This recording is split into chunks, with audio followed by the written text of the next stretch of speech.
This is my presentation on the circular flowchart, an economic model. One of the main economic models in our economy is called the circular flowchart. This basic model shows the flow of products and money throughout a society. The chart divides the market into two categories, a goods and services market and a factor market. The goods and services, or product market flow, is shown in the top half of this model. It shows the outflow of payments for goods and services from households and the inflow of revenue from selling goods and services into firms. The expenditure approach is used to calculate GDP from the product market flow. The factor market flow is shown in the bottom half of the circular flowchart. It shows the outflow of payments for resources from firms and the inflow of income, for example, rent, wages, and profit, into households. The income approach is used to calculate GDP from the factor market flow. The income that a household earns goes to other places besides the product market flow. Money goes to the government in the form of taxes, to financial institutions as savings, and to the international sector for imports.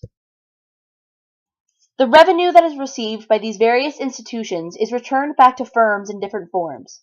The money from the government is returned as government spending, from financial institutions as investment, and as exports from the international sector.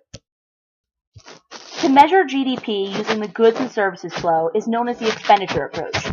To measure GDP using this approach involves an equation that contains four main factors. C, which stands for household consumption, I for private investment, mainly by firms, G stands for government purchases of goods and services, and NX is net exports. The largest component is household consumption. In 2012, personal consumption made up more than 70% of GDP on final goods and services. Household consumption of goods involves long-term durable items, for example, furniture, tools, and vehicles, but also involves things that will need to be replaced after a short amount of time, for example, food and gasoline. Services involve things someone does for you, for example, having someone mow your lawn or clean your house. GDP does not include secondhand goods or stocks and bonds, as they don't represent new production. The same formula for calculating GDP is used for the income approach for the factor market. This GDP calculation involves payments for the resources used to produce goods and services in the factor market. Using GDP in the circular flow theory is extremely important. GDP shows the nation's expenditures on all final goods and services produced during the year. Analysis of GDP using circular flow theory can help economists analyze how healthy and active the market is.